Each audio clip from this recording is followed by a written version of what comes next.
পাবুলি তেজেৰে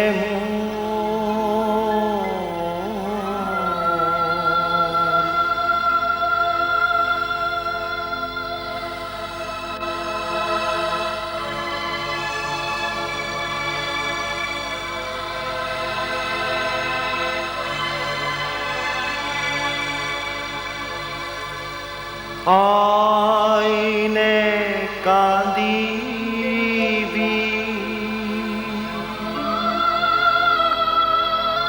আপনা তেজেৰে বন্তি দিছেহি সন্তানে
এয়া তেজপুৰ অসমৰ লোকজীৱন বৌদ্ধিক জগত আৰু পৰম্পৰাক নতুনত্বৰ সাজপাৰেৰে লহপহীয়া কৰিবলৈ আৰম্ভ কৰিছিল ইয়াতে জ্যোতিপ্ৰসাদ আগৰৱালাই।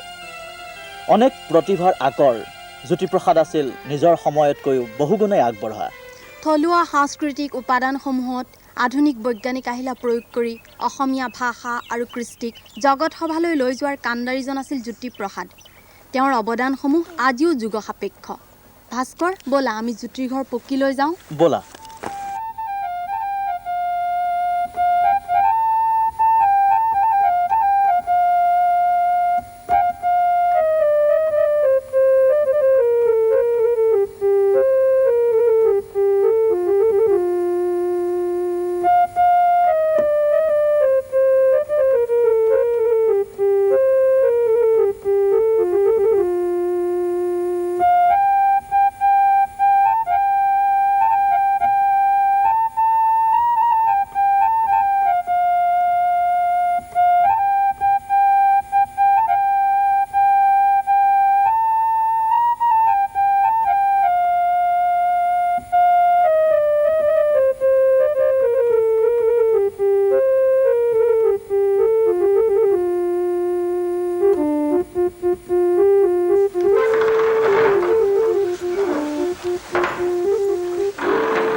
বাইদেউ, আপুনি জ্যোতিপ্ৰসাদ আগৰৱালাৰ ভাই বোৱাৰীক হিচাপে বা জীয়ৰী কালতো আপুনি তেখেতক ওচৰৰ পৰা লগ পাইছিলে।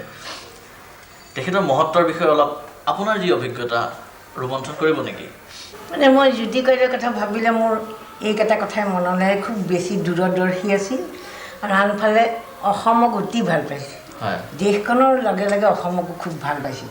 সেইকাৰণে তেখেতে সেই অসমৰ ঐতিহ্য ৰক্ষা কৰিবলৈ কিছুমান সৰু সৰু কথা, যিখিনি মানে সঁচাই সকলোৱে হয়তো নাজানে, যেনে অসমীয়া সংস্কৃতি ৰক্ষা কৰিবলৈ হ'লে অসমীয়াৰ বহুত বস্তু লাগিব। জাপিটো তেখেতে জয়মতী কথাছবিৰ জৰিয়তে ড্ৰয়িং ৰুমলৈ আনি দিলে। আজি সেই জাপিয়ে গোটেই অসমৰ ঘৰে ঘৰে ড্ৰয়িং ৰুমত থাকি গ'ল। আকৌ তেনেকৈ এই যে অসমীয়া গহনাবিলাক, এইবিলাক হয়তো কোনোবাই বিক্ৰী কৰিছিল, কোনোবাই বাকচত সোমোৱাই থৈছিল। অথচ সেই সময়ত খালি আধুনিক গহনাৰ চাৰিওফালে চাল চলনটো চলিছিল। কিন্তু তেখেতে কৰিলে কি, অসমীয়া গহনাক বিশেষকৈ থুৰীয়া জৰক আধুনিকৰণ কৰি এনেকুৱা কৰি দিলে যে সকলোৱে পিন্ধিব পাৰে। আৰু বিশেষকৈ তেখেতে আৰু এটা মই আচৰিত পাইছিলোঁ যে মহিলাৰ প্ৰতি তেখেতৰ সমদৃষ্টিটো। তেখেতে সেই আজি 60 বছৰৰ আগতেই জয়মতীক আনি কথাছবিৰে সৈতে স্থাপন কৰিলে। অৰ্থাৎ অসমীয়া মহিলাক এই যিখিনি গুণ সেইখিনি তেখেতে প্ৰকাশ কৰিবলৈ আজি কথাছবিৰ জৰিয়তে আনি দিলে। তাৰ উপৰি তেখেতে সেই 1932 চনতে ৰায়ত সভা হৈছিলে গাঁৱত, চাৰিদুৱাৰ ৰায়ত সভা যিখন হৈছিল, তাত অশ্বাৰোহী দল কৰিছিলে মহিলা। আচ্ছা। যেতিয়া মানে কোনো মহিলা হয়তো বাহিৰলৈ ওলাব নোৱাৰে এনেকুৱা এটা বন্ধনত আছিল, সেই সময়ত তেখেতৰ কিমান মানে এইটো মানে দুঃসাহস বুলি ক'ব লাগিব। তেওঁলোকক আনি পেলাই অশ্বাৰোহী দল কৰিলে, মানে মহিলাই ঘোঁৰাত উঠাইছিলে, ঘোঁৰাত উঠি পেলাই প্ৰচেশ্যন কৰিছে মহিলাই। লগত শইকীয়ানী, চন্দ্ৰপ্ৰভা শইকীয়ানী আছিল, তেখেতে ঘৰত নাই, কিন্তু তেখেত লগত আছিলে লিড কৰি। বাৰু বাইদেউ, আপুনিতো ভাই বোৱাৰীয়েক হিচাপে জ্যোতিপ্ৰসাদৰ সান্নিধ্য লাভ কৰিছিল। ঘৰুৱা জীৱনত তেখেতৰ ৰুচি অভিৰুচি, এই ধৰক খোৱা বোৱা, পিন্ধা উৰা, এইবোৰৰ বিষয়ে অলপ কওকচোন। ককাইদেউকটো মই পাইছোঁ, সৰুতেও পাইছিলোঁ, তাৰপিছত বিয়াৰ পিছত তেতিয়া লগ পাইছোঁ। মই তেওঁৰ লগত আছোঁ তেওঁৰ ঘৰত। ককাইদেউৰ মানে মই এটা কথা ইমান বেছি মোৰ চকুত লাগিছিল, তেওঁ মানে সংস্কৃতি আৰু কলা ক্ষেত্ৰত, আৰ্ট এইবিলাকত ইমান চব কথাতে মানে সেই আৰ্টৰ প্ৰভাৱ তেওঁ দেখিছিল। মোক এদিন কৈছে যে মই চাহ দি আছিলোঁ, তেতিয়া তেওঁ কৈছে বোলে এনেকৈ চাহ দি থাকোঁতে তেওঁ কিবা এটা ভাল দেখিলে চাগে, তেওঁ কৈছে মই ভাল লাগিছে। আৰু মানুহৰ এটা কথা, এই যে ৰন্ধা বঢ়া কৰাটো এটা ডাঙৰ আৰ্ট, ডাঙৰ শিল্প। আৰু তোমাৰ যদি ৰন্ধা বঢ়া কৰি যদি হয়তো খাবলৈ সুস্বাদু হোৱাও নাই, সেইটো কথা নহয়। তুমি যদি পৰিৱেশটো ভালকৈ দিয়া, ইমান পৰিৱেশন কৰোঁতে যদি ধুনীয়াকৈ সজাই পৰাই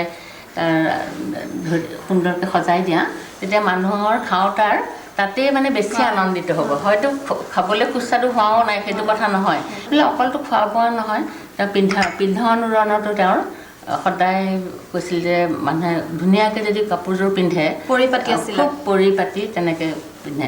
তাৰপৰা নিজৰ তেওঁৰ পাৰ্চনেলি মই এটা কথা তেওঁৰ মানে ব্যক্তিগতভাৱে মন কৰিছিলোঁ, নিজে ইমান চফা কাপোৰ পিন্ধে, সদায় বগা ধুতি পাঞ্জাবী খদ্দৰৰ সেয়া পিন্ধিব। বুজিছা পদ্মা, মোৰ আৰু এটা কথা ক'বলৈ পাহৰি গৈছিলোঁ। সেই যে অৰ্কেষ্ট্ৰা নহয়, এই যে অসম সাহিত্য সন্মিলনখন যেতিয়া হৈছিল তেজপুৰত, তেতিয়া প্ৰথম তেখেতে মহিলাৰ এটা সুৰ সমলয় অৰ্কেষ্ট্ৰা সেইটো কৰিছিল। আৰু তাত মোৰো ভাগ লোৱাৰ সৌভাগ্য ঘটিছিল। আমি যদিও সৰু, তথাপিও মানে আমাক আনি পেলাই তেখেতে মানে সেই তাত আমাক অংশ ল'বলৈ দিছিল। আৰু আটাইতকৈ আচৰিত কথা যে সেই যে অৰ্কেষ্ট্ৰা যেতিয়া ৰিহাৰ্চেল হয়, একে সময়মতে আহিব, একেবাৰে সেই সময়ৰ নিয়মানুৱৰ্তিতা মানে খুব বেছি আছিল তেখেতৰ। আৰু কিবা অলপমান ভুল চুল কৰিলে খুব ধমকি দিয়ে দেই, খুব খং উঠে, তেনেকুৱা ধৰণৰ আছিল। দাদা জ্যোতিপ্ৰসাদ আগৰৱালাৰ আপুনি সৰু ভায়েক হিচাপে তেওঁ জয়মতী কথাছবি বনোৱাৰ সময়ত তেওঁৰ কেনেধৰণৰ সমস্যা হৈছিল বা কেনেধৰণৰ অভিজ্ঞতা এই বিষয়ে আপুনি ৰোমন্থন কৰিব বিচাৰে? তেওঁৰ বাধা বহুতো হৈছিল।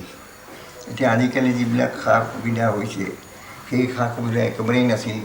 ধৰক কেছেট নাছিল, কেমেৰাবিলাক ৰিফ্লেক্স নাছিল,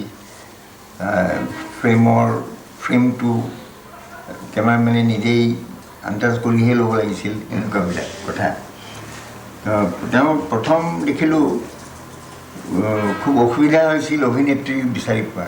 তাৰপিছত তেওঁ যিটো ভাবে আগতে নকৰে, তাৰপিছত দেখিছিলোঁ তেওঁ জয়মতী পৰিস্ফুটিত অথবা নিগেটিভবিলাক তাতে ধোৱা মানে বন্দবস্ত কৰিছিল। পিছত দেখি আশ্চৰ্য আপোনালোকে আজি গজেন বৰুৱাই আঁকি থোৱা ছবিত দেখিছে, এইটো লেবৰেটৰী আছিল। আৰু এই শিল্পীবিলাক থকা ঘৰবিলাক খেৰৰ বাঁহৰ এইচব আছিল।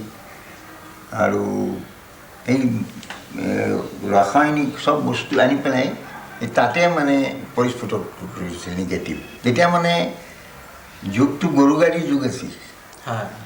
বৰফ আহে কলিকতাৰ পৰা ৰেলত, আমিনগাঁও পাহি 12 ঘণ্টাৰ ভিতৰতে। ৰেলত খুব ফাষ্ট ৰেল আছিল। আৰু তাৰপৰা জাহাজত আহি তেখেতৰ গমিৰি পায়হি, গমিৰি ঘাট জাহাজেৰে আহি পায়হি 3টামান বজাত। তাৰপিছত বৰফবিলাক বিৰাট বিৰাট দুখৰ বৰফ, এইচব গৰু গাড়ীত নি পেলাই ভোলাগুৰি পায়হি চিত্ৰবন।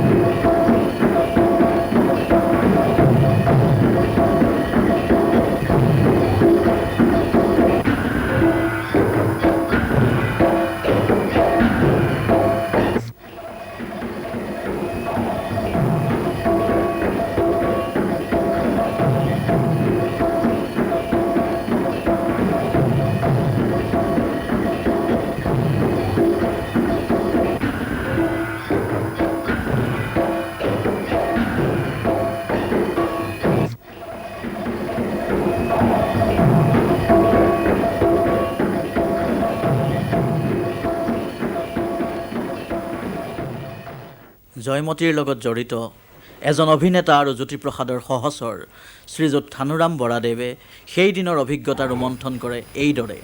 নৃত্যটো ল'বলৈ যাওঁতে মোৰ গাত নীল ঘঁহিব লাগে, কিন্তু এই নীল ঘঁহিবলগীয়া হোৱাত গতিকে এইটো যিজনে গদাধৰৰ অভিনয় কৰিছিল ফুনু বৰুৱা, তেখেতে মোৰ গাত নীল ঘঁহিছে আৰু মোৰ বডিৰ ফৰ্মেশ্যন, বডিৰ গা পা এইবিলাক দেখি শুনি স্বৰ্গজ্যোতিৰ ওচৰতে আছিল, তেওঁ গৈ পেলাই মোৰ গাত এই নীলবিলাক ঘঁহিছে। তাৰপিছতে মই নৃত্য কৰিছোঁ। নৃত্য যেতিয়া মই কৰিছোঁ, কৰোঁতে তেতিয়া মই প্ৰথম নৃত্য কৰোঁতেই এটা মই চিঞৰ মাৰিছোঁ, চিঞৰ মাৰিহে নৃত্যটো আৰম্ভ কৰিছোঁ। সেই চিঞৰটো মাৰোঁতে ঠিক এনেকুৱা ধৰণৰ সৈতে চিঞৰটো মাৰিছোঁ যেন একেবাৰে শংখচূড়হে নৃত্য এজন ওলাই আহিছে। এনেকৈ মই নৃত্যটো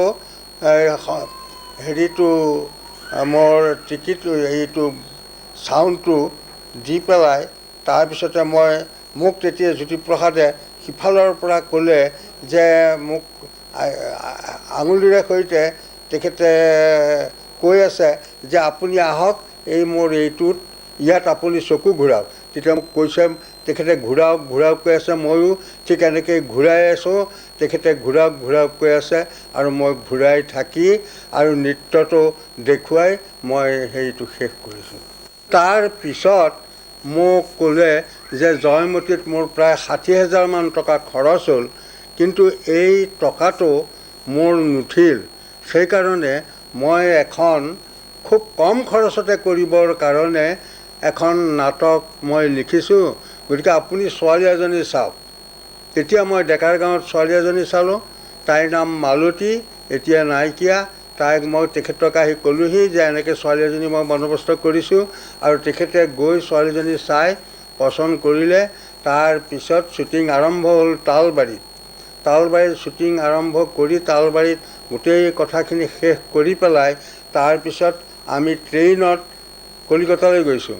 কেলকাতা হোটেলত আছোঁ, অৰেৰাত আমাৰ কথা বতৰাবিলাক এইবিলাক লৈছে। কিন্তু তেখেত যদি আজি জীৱিত থাকিলহেঁতেন, যিটো ষ্টুডিঅ', যিটো তাত ভোলাগুৰিত পাতিছিল, সেইটো তালবাৰীত কৰিলেহেঁতেন। আসামৰ ভিতৰত এনে এটা বস্তু হ'লহেঁতেন যিটো আজিৰ যুৱক দলে, আজিৰ ডেকাদলৰ কাৰণে এটা ডাঙৰ ব্যৱস্থা কৰি থ'লেহেঁতেন। স্বপ্নালী, জ্যোতিপ্ৰসাদৰ যি শিল্পী সৈনিক প্ৰতিচ্ছবি, সেইটো মূৰ্ত হয় তেওঁৰ প্ৰায় সকলোখিনি ৰচনাৰাজিতেই।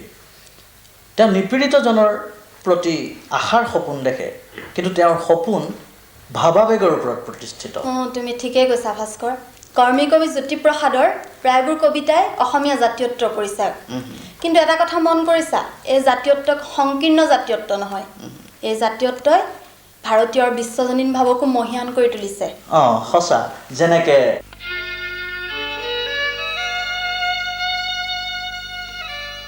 লুইতৰ পাৰে পাৰে ভাৰত সাগৰলে বুকুটা বিচাৰি ভটিয়াওঁ, উপজা গাঁৱৰ পৰা নিজৰাৰ পাৰেদি জান জুৰি নৈয়েদি, লুইতৰ ৰূপালী বালিয়ে মই জোনাকত বালি ভাত খাই, সোৱন হিৰিয়া সোণ দিনৌ কমাওঁ।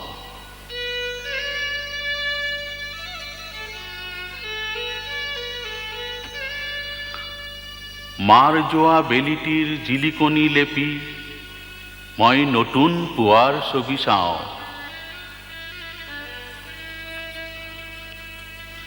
মহাভাৰতৰ বাটে পৃথিৱীৰ সবাহলৈ যাওঁ,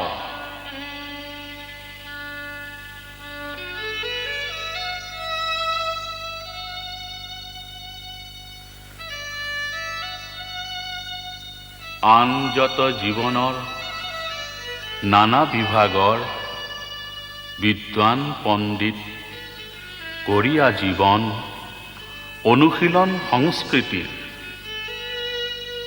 শিক্ষা দীক্ষাৰে গৈ সাৱটিব পৰা হয় বিশ্ববাসী।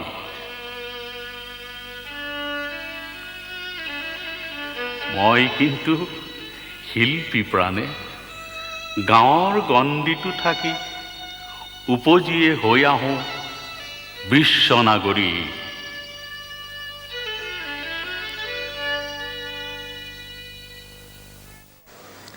জ্যোতিপ্ৰসাদ আগৰৱালাৰ অন্যতম ভাতৃ শ্ৰীযুত বিবেকানন্দ আগৰৱালা আমাৰ মাজত বিদ্যমান। শ্ৰীযুত আগৰৱালা, আপোনালোকৰ পৰিয়ালৰ ইতিবৃত্ত আৰু জ্যোতিপ্ৰসাদৰ বিষয়ে দুআষাৰমান আপুনি ক'বনে? হয় মহন্ত, আপুনি যি প্ৰশ্ন কৰিছে সেইটো সাধাৰণ মানুহ বহুতে নাজানে যে আমাৰ পূৰ্বপুৰুষ শ্ৰী নৱৰংগৰাম আগৰৱালা ৰাজস্থানৰ পৰা আহিছিলে। আহি ইংৰাজ আসাম দখল নকৰাৰ আগতেই তেখেতে অসমত ভৰি দিছিলে আৰু বিশ্বনাথত কিছুদিন থাকি গমিৰি আহোম ৰাজ্যৰ গমিৰি বোলা ঠাইলৈ তেখেতে আহে আৰু আহোম ৰাজ্যৰ পৰা প্ৰতিনিধিত্ব তেখেতে স্বীকৃতি লাভ কৰে। আৰু সেই তেতিয়াৰ পৰা আমাৰ গমিৰিতেই আমাৰ পৰিয়ালটোৰ জন্ম হয় সকলোবিলাকৰ। এতিয়া হৰিবিলাস আগৰৱালা, হৰিবিলাস আগৰৱালাৰ পুত্ৰ আছিল পৰামানন্দ আগৰৱালা, তৃতীয় পুত্ৰ। প্ৰথম পুত্ৰ আছিলে বিষ্ণুপ্ৰসাদ, তাৰপিছত আছিল মাজী দেউতা বুলি কওঁ আমি চন্দ্ৰকুমাৰ আগৰৱালা, আৰু তাৰপিছত পৰমানন্দ আৰু গোপাল চন্দ্ৰ আগৰৱালা। এইখিনি আমাৰ পৰিয়াল যদিও আছিলে কিন্তু একান্নৱৰ্তী পৰিয়াল হোৱা গতিকে আমাৰ দাদা ককাহঁতৰ পুত্ৰবিলাকৰ সৈতে গুৱাহাটীৰ পৰা আৰম্ভ কৰি ডিব্ৰুগড়লৈকে আৰু মাজতে তেজপুৰ আৰু সিফালে গমৰি গাঁৱৰ বৰঙাবাৰীলৈকে আমাৰ সকলো ঠাইতে পৰিয়ালটো পৰিবেষ্টিত হৈ আছিলে। আৰু জ্যোতিপ্ৰসাদৰ জন্ম যেতিয়া হয় তেতিয়া আমি তেজপুৰতে আছিলোঁ যদিও জ্যোতিপ্ৰসাদৰ জন্ম ডিব্ৰুগড়ৰ তামোলবাৰী চাহ বাগিচাতে হয়। আৰু তাতেই চন্দ্ৰকুমাৰ আগৰৱালা তেতিয়া তামোলবাৰীত আছিলে। আৰু জ্যোতিপ্ৰসাদ জন্ম হোৱাৰ কিছুদিনৰ পিছতেই আমি তেজপুৰলৈ আহোঁ। আহি পেলাই ইয়াত কিছুদিন থকাৰ পিছত পঢ়াৰ কাৰণে জ্যোতিপ্ৰসাদ আকৌ ডিব্ৰুগড়লৈ যায় আৰু তাতে নীলমণি ফুকন ডাঙৰীয়াই খোলা জৰ্জি ষ্টেচনত তেখেতে ক্লাছ 7-8 মানলৈকে পঢ়িছিল। তাৰপিছত পঢ়াৰ পিছত তেখেত তেজপুৰলৈ আহে, আহি তাৰপিছত তেজপুৰ নিগাচীকে তাতে থাকে। আৰু তেতিয়াহে তেখেতে সংগীতৰ বিষয়ে আৰু আমাৰ পৰিয়ালৰ যিটো সংগীত আৰু সাহিত্যৰ প্ৰতি যিটো অনুৰাগ আছিলে সেইবোৰৰ গোটেইখিনি প্ৰেৰণা তেখেতে লাভ কৰিছিল। তেখেতে আপোনালোকে জানে যে হৰিবিলাস আগৰৱালাই প্ৰথম গুৰু দুজনাৰ ৰচিত দশম স্কন্ধ কীৰ্তন আদি প্ৰকাশ কৰিছিলে। আৰু আমাৰ দেউতা পৰামানন্দ আগৰৱালাই প্ৰথম প্ৰকাশ কৰিছিলে বৰগীত ভটিমাখন, সেইখনে প্ৰকাশ কৰিছিলে। আৰু সেইখিনি কৰাৰ পৰিৱেশত যিখিনি নাম কীৰ্তন গুণাগুণ আমাৰ ঘৰত প্ৰায় হৈ আছিলে আৰু পণ্ডিতবিলাকৰ সমাগম হৈ আছিলে, সেই সকলোবিলাকৰ পৰা প্ৰেৰণা জ্যোতিপ্ৰসাদ পূৰ্ণভাৱে আকৃষ্ট কৰিছিলে। তেখেতৰ সন্নিধি অনুৰাগী জীৱনত জ্যোতিকোৱাইৰে পাইছিল মাৰ পৰা, মা কিৰণময় মাৰ পৰা আৰু দেউতা পৰামানন্দ আগৰৱালাৰ পৰা সকলোখিনি মূল যিখিনি উৎস সেইখিনি বিয়ানাম, আইনাম, বিয়ানাম মায়ে সুন্দৰকৈ গাইছিলে। তাৰপিছত দেউতাই সেইবোৰকে লৈ পেলাই আকৌ হাৰমনিয়াম অনুকৰণ কৰি আধুনিক যুগৰ কাৰণে কেনেকৈ কৰিব লাগে তাৰো পাইছিলে। গতিকে সকলোখিনি প্ৰেৰণা জ্যোতিপ্ৰসাদ আগৰৱালা আমাৰ ফেমিলি, আমাৰ পৰিয়ালৰ পৰাই যিটো বাতাৱৰণ আছিলে সেই বাতাৱৰণৰ পৰাই তেখেতে লাভ কৰিছিলে।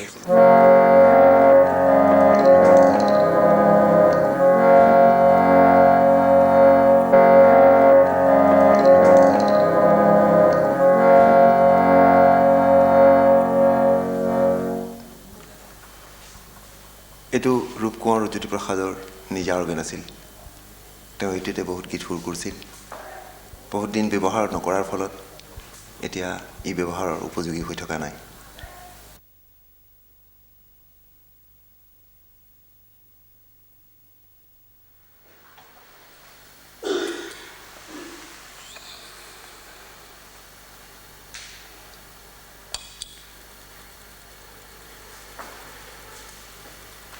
এইটো ৰূপকোঁৱৰ জ্যোতিপ্ৰসাদ আগৰৱালাৰ ষ্টপ ৱাটছ।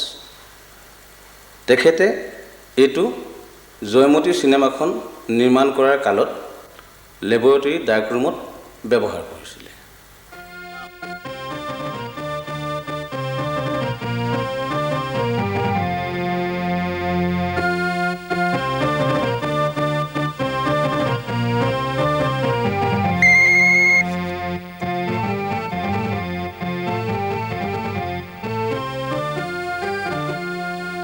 জাতীয় জীৱনৰ লগত ওতঃপ্ৰোতভাৱে জড়িত হৈ থকা জ্যোতিপ্ৰসাদ নামি পৰিছিল স্বাধীনতা আন্দোলনতো এজন শিল্পী সৈনিক ৰূপে 1932 চনত তেওঁ 15 মাহ সশ্ৰম কাৰাদণ্ড আৰু 500 টকাৰ জৰিমনা হয় 1941 চনৰ পৰা কংগ্ৰেছৰ স্বেচ্ছাসেৱক বাহিনী সংগঠনত লাগি পিছলৈ তেওঁ এই বাহিনীৰ সৰ্বাধিনায়ক হিচাপে পৰিগণিত হয় আত্মগোপন কৰি থকা অৱস্থাতে তেওঁ সামৰিক আদব কায়দা আৰু শৃংখলাবদ্ধতাৰ অনুশীলনেৰে গঠন কৰিলে এই স্বেচ্ছাসেৱক বাহিনী শান্তি বাহিনী পিছলৈ তেওঁ এই সৰ্বাধিনায়ক পদটি অৰ্পণ কৰে শ্ৰীযুত চন্দ্ৰকান্ত ডেকা বৰুৱা ডাঙৰীয়াৰ হাতত সৌভাগ্যক্ৰমে তেখেত শ্ৰীযুত বৰুৱা ডেকা বৰুৱা আমাৰ মাজতো বিদ্যমান জ্যোতিপ্ৰসাদৰ অনুপ্ৰেৰণা মতে আপোনালোকে কেনেধৰণৰ কামত লিপ্ত হৈছিল অলপ জনাব নেকি 1932 চনত মই নিকামল সত্ৰত ট্ৰেইনিং লৈছিলোঁ তেতিয়া আমাৰ জ্যোতিপ্ৰসাদ আগৰৱালাদেউ অধিনায়ক আছিল তাত ত্যাগে হেম বৰুৱা ঘনচন্দ্ৰ গোস্বামী অমেয় কুমাৰ দাস চক্ৰেশ্বৰ ভাগৱতী এইবিলাক সকলোতে নেতৃস্থানীয় লোকে গৈ আমাক বৰ উদগনি দিছিল সেই সময়ত অল ইণ্ডিয়াৰ পৰা চাদিকালিহঁতে কি কাৰণ কি কথা মই বুজি নাপাওঁ যেতিয়াই বুলেটিন আহিল যে ব্ৰিটিছৰ যিবিলাক কানুন আছে অফিচ আছে ফিল্ড আছে চব জ্বলাই দিব লাগে মই এই অধমে মৃত্যু বাহিনী তৈয়াৰ কৰি সেই আগৰৱালাই কৈছিল যে আমি মৰিম বুলি ওলাইছোঁ যেতিয়া মৰিমেই দেশৰ কাম কৰি মৰিম কিন্তু কাৰোবাৰ চুৰ কৰি নমৰোঁ 1942 চনৰ 20 ছেপ্টেম্বৰ সেইদিনা আমাৰ কনকলতা মুকুন্দ কাকতি ইপিনে ঢেকাজলিত মনবৰনাথ ৰতন কছাৰী নুমলী কুমলী খহুলি মহিৰাম এইবিলাক গলিত গ'ল স্বচক্ষে দেখি আহিছোঁ অমীয়াক কোৱাত অমীয়ে কান্দিছে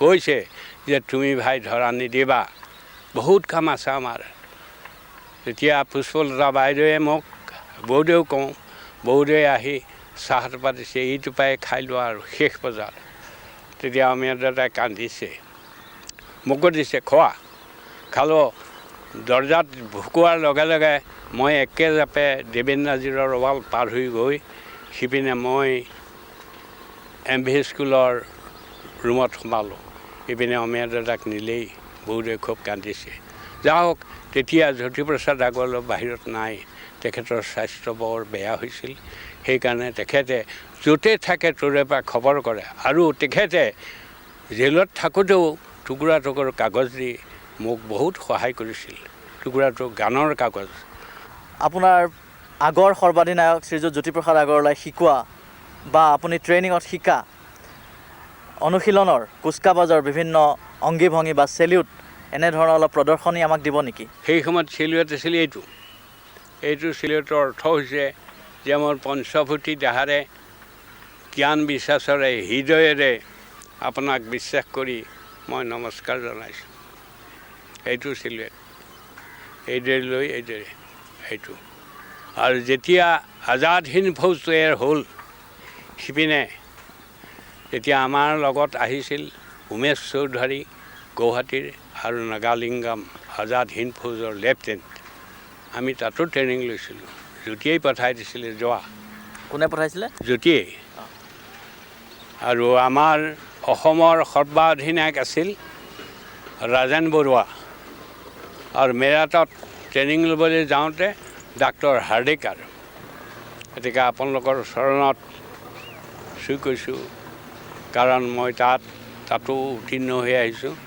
আৰু ইয়াতো জ্যোতিপ্ৰসাদে বৰ প্ৰাণৰে মোক কৈছিল যে ভাই এইয়া বস্তু খাবি এই থাকিবি ভাল হৈ থাকিবি অৱশ্যে এতিয়ালৈকে মই আছোঁ আপোনালোকৰ চৰণ ধৰে কিবা এতিয়া তেখেতে সেই এটা চিলুৱেট আৰু এটা আঁঠুকাঢ়ি চিলুৱেট আঁঠুকাঢ়ি এইদৰে মানে দণ্ডতে এইটো চিলুৱেট বুজিছে এইটো একেই বুকত দিয়া এইটো চিলুৱেট তাৰপিছত এইটো জয় হিন্দ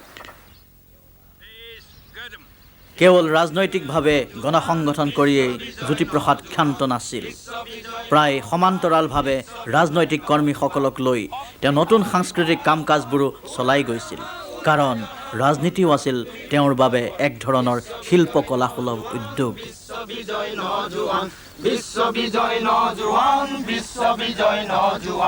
অগ্নিবৃষ্টি আহিব লাগিছে গৰজিছে বৰ্জপাত শিলাবৃষ্টি ভূমিকম্প হ'ব সহস্ৰ উল্কাপাত বিশ্ব বিজয় নজোৱান বিশ্ব বিজয় নজোৱান বিশ্ব বিজয় নজোৱান বিশ্ব বিজয় নজোৱান জ্যোতিপ্ৰসাদৰ সংগীত সুৰময় জগতখনৰ বিশালতা ৰোমান ল'বলৈ আমি কাষ চাপিছিলোঁ ডক্টৰ ভূপেন হাজৰিকাদেৱৰ।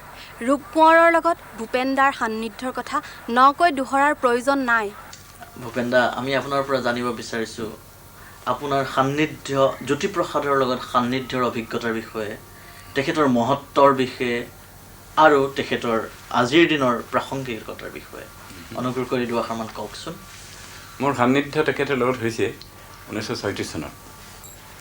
36 চনৰ পৰা 40 চনলৈ ওতঃপ্ৰোতভাৱে জড়িত হৈ ফিল্ম, গ্ৰামোফোন ৰেকৰ্ড এইবিলাকত যিমান গান গাব লাগে গাইছোঁ। তেখেতে যেনেকৈ শিকাইছে তেনেকৈ গাইছোঁ। তেখেতক সহযোগিতা কৰিছিলে বিষ্ণু ককাইদেৱে।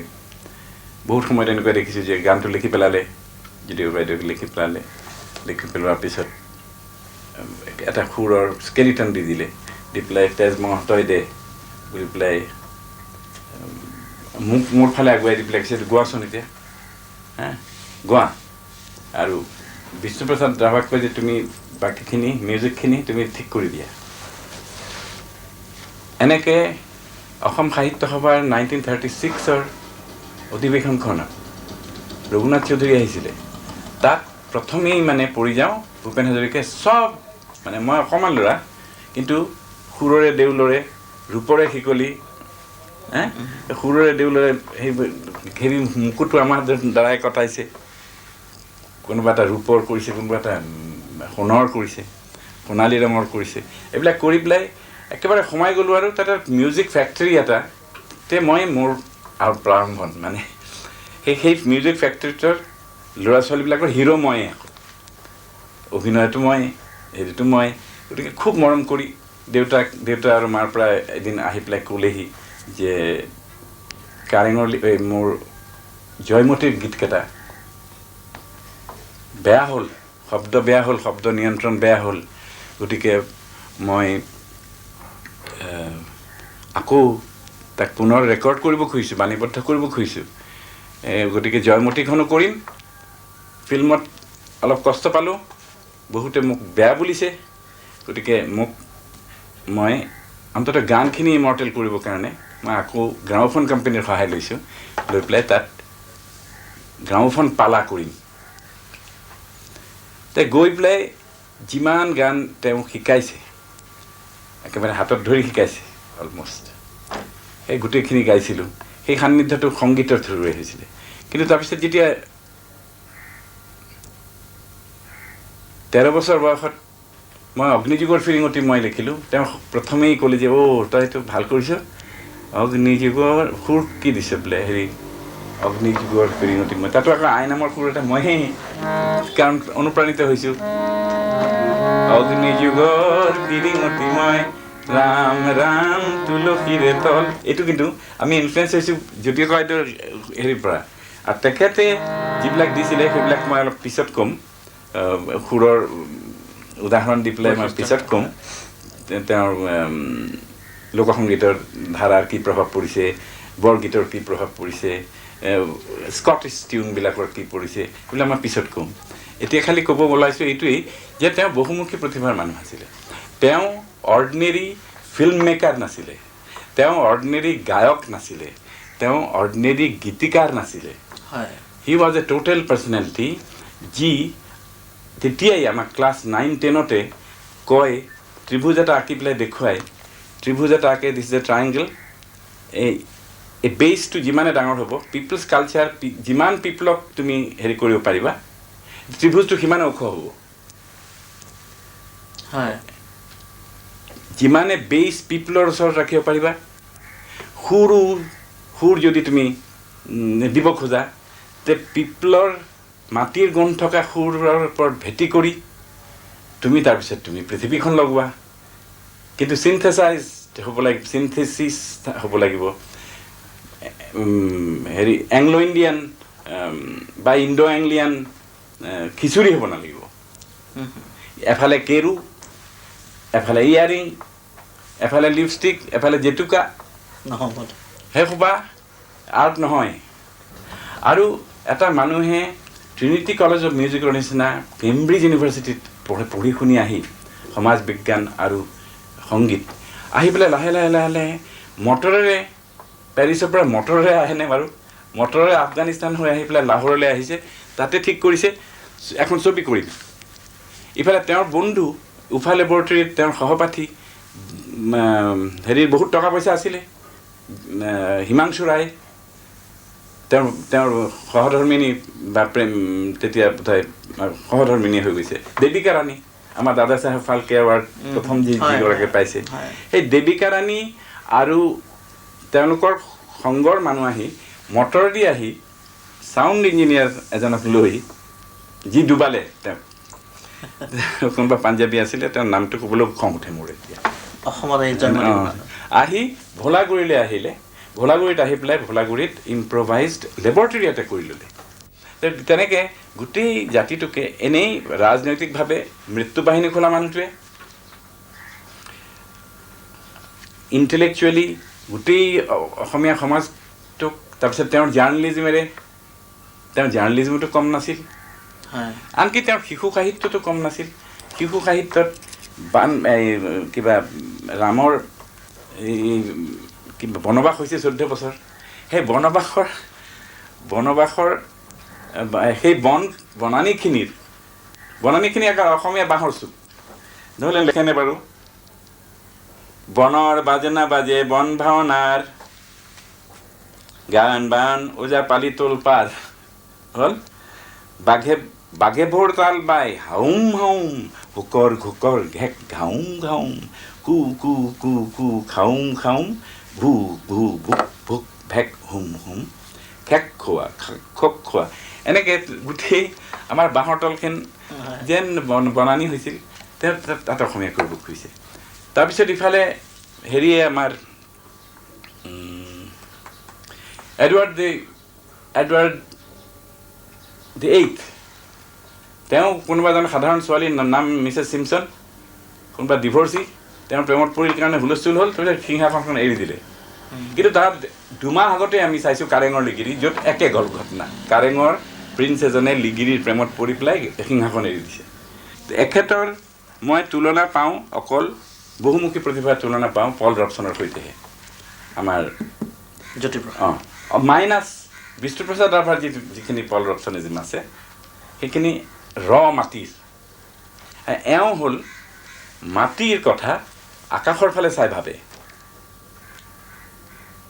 হাতখন মেলি দি আকাশৰ চুই থাকে ভৰি মাটিত থাকে জ্যোতিপ্ৰসাদৰ আইভৰি টাৱাৰ হেৰি নহয় ইণ্টেলেকচুৱেল নাছিলে তেখেত জ্যোতিপ্ৰসাদে পশ্চিমীয়া বহুতো সাংস্কৃতিক উপাদান তেওঁৰ সংগীতসমূহ যিটো আমি আজিকালি জ্যোতি সংগীত বুলি জানো তাত উপাদানসমূহ আনিলে আৰু অসমীয়া থলুৱা সংস্কৃতিৰ উপাদানসমূহৰ লগত আপুনি যিটো কৈছে চিন্থেচিছ তেওঁ কৰিলে তাৰ দুটামান উদাহৰণ আমাক দিবনে অলপ উদাহৰণ দি পেলাই মই বুজাই দিওঁ এতিয়া গোটেই ভাৰতবৰ্ষতে ব্ৰিটিছ সাম্ৰাজ্যবাদৰ বিৰুদ্ধে বিদ্ৰোহী গান লেখা হৈছে তাত কিন্তু বেণ্ডত যিবিলাক বাজিছিলে ৱেষ্টাৰ্ণ হেৰি সেইবিলাকে নজৰুলকো প্ৰভাৱ বিস্তাৰ কৰিছিলে নজৰুল কাজী নজৰুল ইছলাম আৰু জ্যোতিপ্ৰসাদে বিষ্ণুপ্ৰসাদে তাৰ এটা উদাহৰণ হ'ল বিশ্ববিজয় নৌজোৱান বিশ্ববিজয় নৌজোৱান বিশ্ববিজয় নৌজোৱান বিশ্ববিজয় শক্তিশালী ভাৰত শক্তিশালী ভাৰত ওলাই আহা সন্তান তুমি বিপ্লৱৰ বিশ্ববিজয় নৌজোৱান বিশ্ববিজয় নৌজোৱান বিশ্ববিজয় নৌজোৱান বিশ্ববিজয় নৌ পিয়ৰ বেণ্ড অফ স্কটলেণ্ড আহিলে তাৰপিছত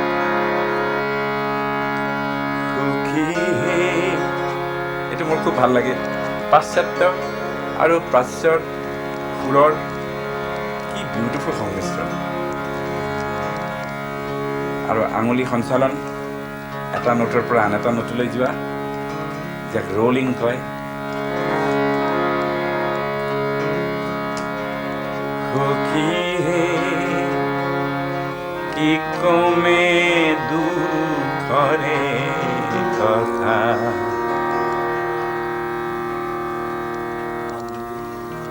অমৃত মঠতে মাৰ্ক কৰিবা লিটাৰেচাৰ।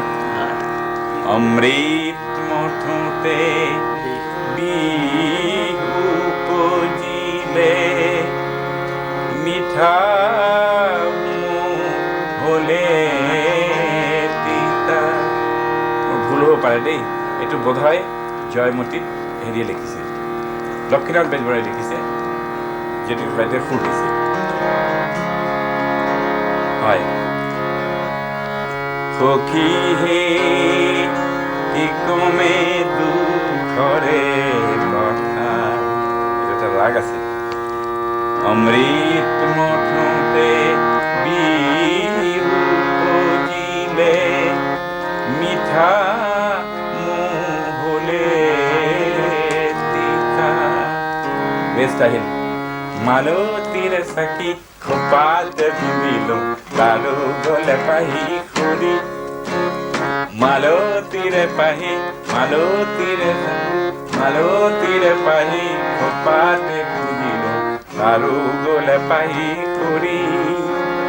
সোণৰে সজাতে প্ৰকৃতি ৰাখিলো, সিও গুচি গলে ঘূৰি। মালতীৰে চাকি খোপাতে পিন্ধিলো, তাৰো গলে পাহি খুৰি। সোণৰে সজাতে প্ৰকৃতি ৰাখিলো, সিও গুচি গলে ঘূৰি। আৰু ৱেষ্টাৰ্ণ সাজতে ফুলিলে পগৰ ফুলে পাহি, সন্ধিয়াৰে পাপাই কোৱাই নাখান নেউনে দেখোতে নেউনো মনতে সিও যে ললি যায়, সিও যে লিলি যায়। সাজতে ফুলিলে পগৰ ফুলে পাহি, সন্ধিয়াৰে পাপাই কোনেউনে দেখোতে কোনেউনো শুনোতে সিও যে লিলি যায়। কোনেউনে দেখোতে কোনেউনো শুনোতে সিও যে লিলি যায়। মই আশা কৰোঁ জ্যোতিপ্ৰসাদৰ সোঁৱৰণি যেন দেৰেলি নাযায়। ভূপেন দা, শেষ প্ৰশ্ন, তেওঁৰ নৃত্যশৈলীসমূহৰ আধাৰ কি আছিল? তেওঁ কনফিউজন নকৰি ফিউজন কৰিছিলে। তেতিয়া উদয় শংকৰে ক্ৰিয়েটিভ ডান্স দেখুৱাই পৃথিৱী জয় কৰিছে। আমাৰ কামৰূপীয়া অনুসন্ধান সমিতি নহয়, কামৰূপীয়া নৃত্য সংঘ বুলি এই সুৰেশ গোস্বামী, বিষ্ণুপ্ৰসাদ ৰাভা, প্ৰদীপ চলিহা, বিমলা প্ৰসাদ চলিহা আদি অৰ্জুন হয়। এনেকৈ নাচি পেলাই আমি কলিকতালৈ লৈ যায়, বম্বেলৈ লৈ যায়, কোনোবা গজেন বৰুৱাকে ইণ্ডোনেছিয়া পালেগৈ। তেতিয়া নতুন ক্ৰিয়েশ্যনৰ হেৰি হৈছে। তেওঁ জয়মতীত তেওঁ নিজেই নাচি দিলে, জাপি নাচৰ এটা সৃষ্টি কৰিলে। তাত অলপমান বাগৰুম্বা হে বাগৰুম্বা, বড়ো বড়ো নগা ৰিদমো ল'লে, লৈ পেলাই ঘাতে এইটো ল'লে, ঘাতে কি ঘামুতে মেনু মুৰলি বজায় ৰামকান। এইটো কৰি কেতিয়াবা তাত ছন্দ দিছে বড়োৰ। কিন্তু কথাটো কি, তেওঁ গোৱাৰ নাছিল, গোটেই পৃথিৱীৰ ভালখিনি আনি পেলাই আমাৰ অসমৰ মাটিতে আকৌ নতুনকৈ এটা নতুনভাৱে প্ৰস্ফুটিত কৰাব খুজিছিলে। আৰু তাত তেওঁ সঁচাকৈ এটা পৰম্পৰা দি গ'ল। আমি হেৰিৰ পিছতেই, শংকৰদেৱৰ পিছতেই ডেফিনেটলি জ্যোতিপ্ৰসাদক পাইছোঁ।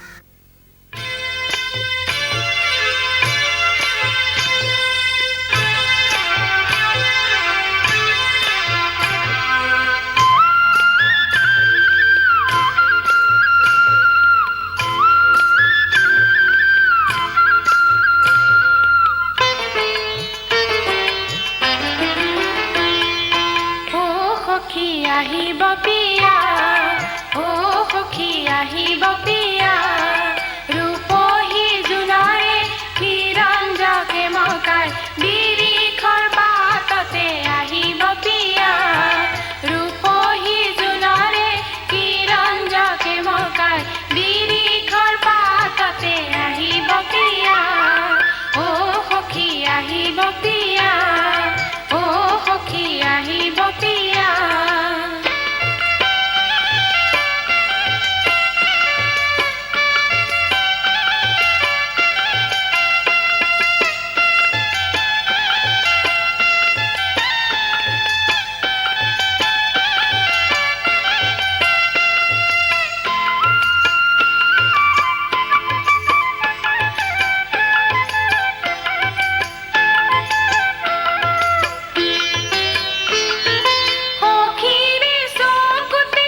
পিয়া ৰূপহী জোনৰে কিৰঞ্জকে মকাই বিৰিখৰ পাততে আহিব পিয়া ও সখী আহিব পিয়া ও সখী আহিব পিয়া ও সখী আহিব পিয়া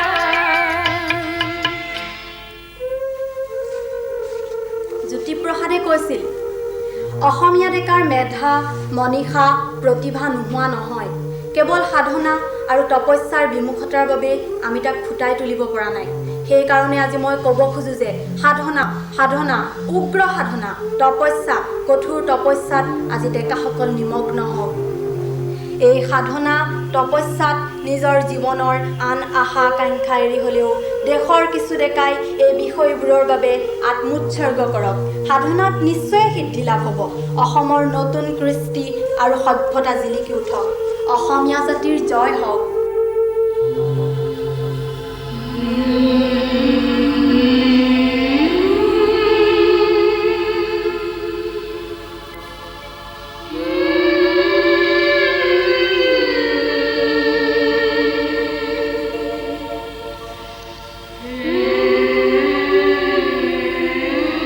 বিশ্বশিল্পী শিল্পী মই তিনিও কালৰ অতীতৰ বৰ্তমানৰ অনাগত ভৱিষ্যৰ আদিতেই যাত্ৰা কৰি অনাদিলে যাওঁ ধ্বংসৰ মাজেদি মই ৰূপান্তৰেদি ৰূপ পাই নৱতম সৃষ্টিৰ শলিতা জ্বলাওঁ জনতাৰ হৃদয়ত মোৰ সোণোৱালী দেশ মই পিন্ধো বিশ্ববেশ নতুন দৃষ্টিৰে চাওঁ সৃষ্টি অনিমেষ নানা ভাষা নানা আশা নানা জাতি বৰ্ণ যিনি মই শুনো ঋণী ঋণী বিশ্ব জনতাৰ এক অপূৰ্ব সংগীত সেই সংগীতৰ প্ৰতিধ্বনি তুলু মোৰ গানে সুৰে সাম্যৰ সমৃদ্ধিৰ সৌন্দৰ্যৰ মহামহত্বৰ পাতিবলে শান্তিৰ নৱলোক এই পৃথিৱীত পাতিবলে শান্তিৰ নৱলোক এই পৃথিৱীত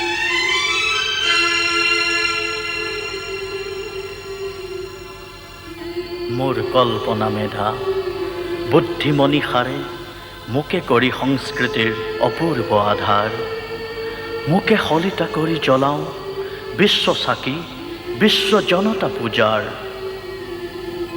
সেই পূজাৰ প্ৰধান অক্ষ কৰি মই মোকে দিওঁ উপহাৰ মোকে কৰি সুৰসু প্ৰচাৰ বিশ্বজুৰি জনতাৰ জয় জয়কাৰ হওক জয় জয়কাৰ